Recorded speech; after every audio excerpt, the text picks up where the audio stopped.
E aí, moçada, tudo bem? Vamos resolver um conjunto de duas questões de eletricidade e uma questão de termodinâmica. Vamos ao enunciado delas. O primeiro enunciado do eletrocardiógrafo. Vamos à figura. Na figura, você tem dois pontos, RA e LA, descritos no enunciado, e um ponto LL. O enunciado diz para a gente que os três segmentos de reta têm medidas conhecidas e há uma DDP conhecida entre dois deles. Diz aqui, de LA para LL, o potencial elétrico cresce em 1 mV. Olhando na figura, daqui para cá, nós temos um crescimento de 1 mV. Diz em seguida que de RA para LL, nós crescemos em 2 mV. Então, daqui para baixo, nós crescemos 2 mV no potencial elétrico. Ora, estabelecendo um referencial no RA como 0 volts, então, de RA para LL, nós teremos 2 mV. De LA para LL, como aumentou 1 mV, então o potencial de LA é 1 mV. Ora, então a DDP entre RA e LA é de 1 mV. Essa é a interpretação da figura com os dados do enunciado. Vamos aos itens. O primeiro item diz que o campo elétrico ao longo do segmento 1 aponta de LA para RA. Acabamos de ver na figura, RA é 0 volts e LA é 1 mV, então o potencial maior é o potencial em LA e o potencial menor é o potencial em RA. Como o campo elétrico aponta do maior para o menor potencial elétrico, então nós podemos escrever que o campo elétrico aponta de LA para RA, que foi justamente o que o item disse, de LA para RA. Então, o item 107 está correto. Pulamos para o item 109, porque ele pergunta justamente o que nós acabamos de calcular. A DDP entre LA e RA vale em módulo 1 vezes 10 a menos 3 volts. Na conta que nós fizemos, está aqui justamente 1 mV. Portanto, o item 109 também é correto. Voltando ao item 108, o campo elétrico ao longo do segmento 1 tem módulo igual a 7,5 vezes 10 a menos 3 volts por metro. Vamos calcular. No enunciado foi dito que o campo elétrico é uniforme. E se o campo elétrico é uniforme, então eu posso escrever que em volts por metro ele é a DDP dividida pela distância. Ora, a DDP nós acabamos de calcular é 1 vezes 10 a menos 3 volts. E a distância que foi dada para o segmento 1 era de 40 centímetros, então 0,4 metro. 1 sobre 0,4 dá 2,5. Então dá 2,5 vezes 10 a menos 3 volts por metro. Portanto, o item é errado, já que ele falou em 7,5. O item 110 pergunta se os pontos LA e RA pertencem a uma mesma linha equipotencial elétrica. Voltando à figura, nós vemos que LA e RA estão na linha do campo elétrico, então não podem pertencer a uma mesma linha equipotencial. Portanto, o item está errado. Não é uma mesma linha equipotencial, mas estão na mesma linha de campo.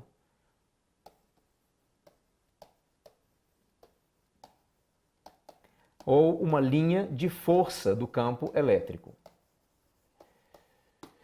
O item 111 afirma que as linhas de força do campo elétrico uniforme são mutuamente paralelos. Então, um item verdadeiro, conhecimento básico, que diz que a gente pode conseguir um campo elétrico uniforme entre duas superfícies planas, paralelas, com potenciais elétricos simétricos. E nesse caso nós temos as linhas do campo elétrico sempre paralelas e regularmente espaçadas. O campo elétrico uniforme tem sempre as linhas do campo elétrico mutuamente paralelas. Ora, as linhas equipotenciais são linhas que são perpendiculares às linhas do campo. Então, se eu tenho um campo elétrico uniforme, eu tenho as linhas equipotenciais também mutuamente paralelas. Então, o item correto. Passamos para uma questão de termodinâmica, uma questão pouco comum, uma questão que normalmente define quem é que está passando. Ela fala sobre entropia, apresentando uma definição que não é muito comum de ser apresentada no ensino médio.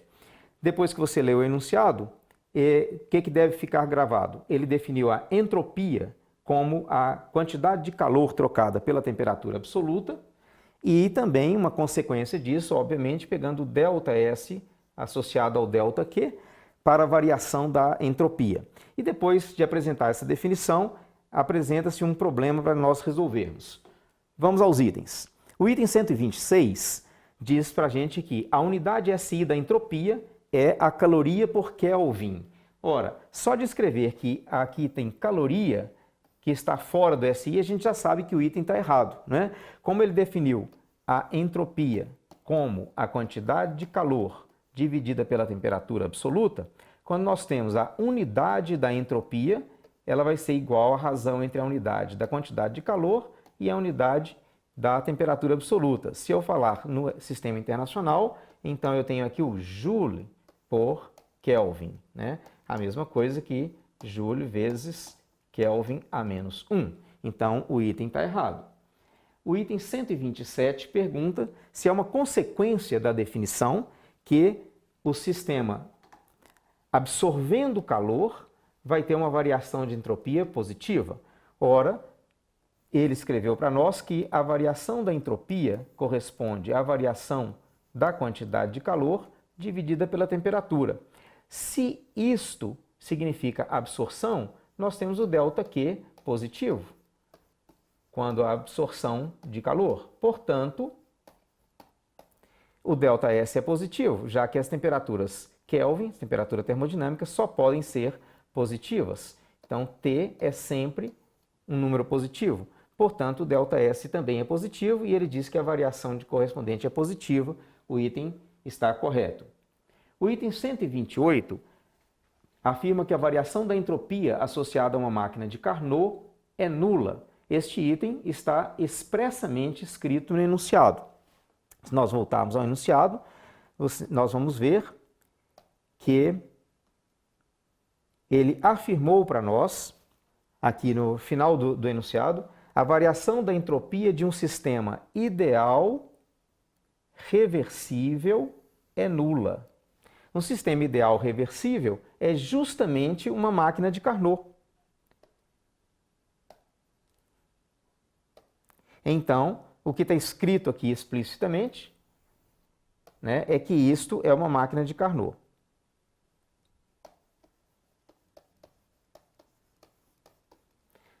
Portanto, o item 128 é correto e está escrito na apresentação do enunciado.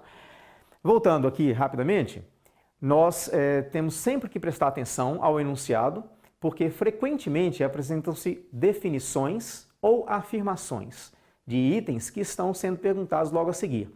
Portanto, habitue-se a ler o enunciado completamente, ainda que ele seja um enunciado longo. Podem ser feitas questões que estão diretamente respondidas no enunciado. Voltando ao nosso item, vamos voltar ao item 129. Também está respondido no enunciado, mas a interpretação é um pouquinho mais delicada. Na natureza, admitindo o universo como um sistema fechado, a entropia do universo nunca diminui. Eu vou retornar ao texto para pegarmos uma frase bastante importante que ele diz lá no final. Ele diz: em sistemas termicamente isolados, a variação da entropia não pode ser negativa. É aqui que ele falou disso para a gente. É um sistema fechado, a variação não pode ser negativa. Então, ela pode ser positiva ou ela pode ser nula. Ora, como o universo envolve todos os sistemas que existem e os sistemas reais são sistemas irreversíveis, ela nunca pode ser nula. Portanto, como ela não pode ser nem negativa nem nula, o item fica correto e ele vale para qualquer sistema fechado, mas em particular para o universo, que nós consideramos como um sistema fechado. Então, a entropia do universo nunca diminui. Nunca diminui significa que a variação de entropia ou é igual a zero ou ela é positiva. Então, um item bastante frequente, que é uma lei da termodinâmica. No item 130, nós vamos ter que usar a definição que foi apresentada na questão. Então, de novo, a leitura do enunciado é fundamental.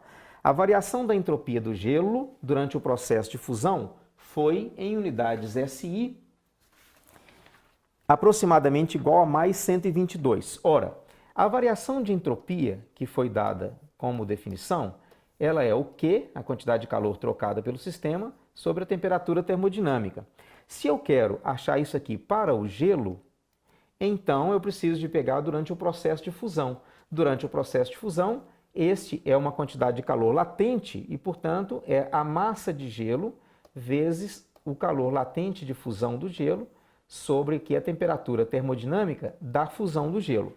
Ora, a massa de gelo, se você voltar ao enunciado, ela é de 100 gramas, ou, no sistema internacional, 0,1 kg.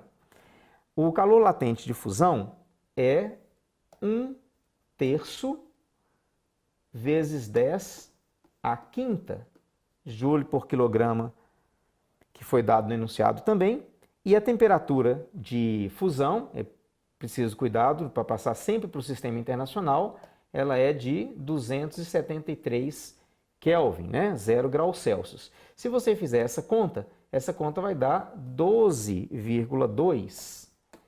E ele disse que ela era igual a 122. Então, o item está errado, mas tem um pequeno detalhe que se você errar a conta por causa dessa vírgula, né, você acaba conseguindo errar também o gabarito. Então, o gabarito está errado porque é 12,2 e ele disse 122.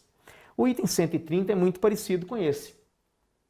Ele pergunta se a variação da entropia da água da banheira durante o processo de fusão foi em unidades SI aproximadamente igual a menos 122. Esse menos está certo, né? Porque houve uma troca de calor do gelo para a água. Mas eu nem preciso de fazer a conta, porque esse 122 eu já sei que não é verdade. A variação de entropia do gelo foi de mais 12,2 e a da água, que vai ser, então, a quantidade de calor absorvida pela água, que ele diz no enunciado que é uma variação de temperatura aproximadamente igual a zero, isso aqui eu vou ter o mesmo ml do gelo que eu tinha lá atrás. Mas aqui embaixo eu vou ter a temperatura da água da banheira, que foi dada em 37 graus Celsius. Portanto, ela é de 310 Kelvin. E, portanto, isso aqui é muito diferente de 122, né? Já que antes, dividindo aqui por 273, nós estávamos tendo 12,2. Então, você nem precisa de fazer a conta, porque sabe que ela está errada, certinho? Bom, vamos agora para a nossa última questão, que é uma questão que homenageia Benjamin Franklin e aproveita também para falar do Hopkinson, que foi o inspirador do Franklin na invenção do para-raios. Um textozinho bastante interessante, muito simples, mas que fala sobre o poder das pontas, um conhecimento direto para nós, né? Ele pergunta se o poder das pontas, como nós conhecemos, justifica-se pelo quê? Ora, o poder das pontas, diretamente, nós sabemos aqui que o item B é a afirmação, a densidade superficial de carga é maior nas extremidades do que no centro. Então, voltando para a teoria toda, né? Quando nós sabemos, volta aqui comigo, quando nós sabemos o poder das pontas, significa que os corpos recebem ou perdem carga com maior facilidade quando os corpos têm regiões com raios de curvatura menores, que a gente chama de pontas. Como toda a carga sempre fica distribuída na superfície do corpo, nas regiões pontiagudas, regiões mais finas, a carga se concentra mais em paredes mais próximas. Então, a densidade de cargas nessas superfícies cria um campo elétrico mais intenso, que a gente sabe que favorece as descargas, o que é o princípio de funcionamento dos para-raios. Espero que tenham aproveitado bastante e peguem todos aqueles pontos em que nós podemos ter errado ou deixado em aberto quando fizemos a questão, a gente volta na teoria e dá uma estudada de novo. É isso aí, muito obrigado.